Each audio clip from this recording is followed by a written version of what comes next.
गोंदिया जिल्ह्यातील देवरी शहरातील एका नामांकित विद्यालयातील शिक्षकाने आपल्या सहकारी शिक्षकाच्या पत्नीचा विनयभंग केल्याची गंभीर घटना घडली आहे।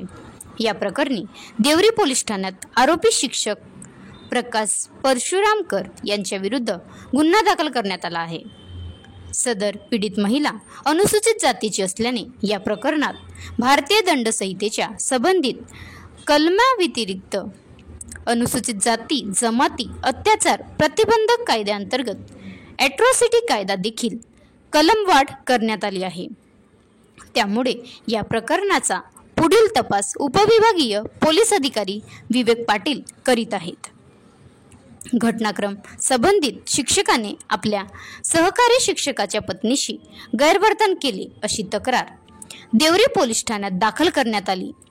पोलिसांनी तात्काळ कारवाई करत अपराध क्रमांक 53/25 अंतर्गत भारतीय दंड संहिता 75/2/79 या कलमाखाली गुन्हा दाखल केला आहे।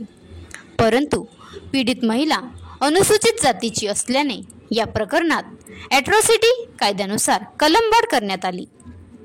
शिक्षण क्षेत्रातील दुर्दैवी घटना शाळांमध्ये मुलांना गुड टच आणि बॅड टच यासारखे नैतिक शिक्षण दिले जात असताना एका शिक्षकानेच असा घृणास्पद प्रकार केल्याने पालकांमध्ये संतापाचे वातावरण निर्माण झाले आहे।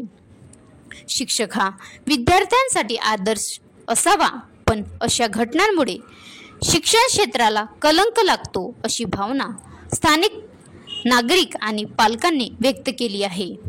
पुढील तपास देवरी पोलीस स्टेशन अंतर्गत सुरू आहे। यामुळे देवरी शहरात खळबळ उडाली आहे।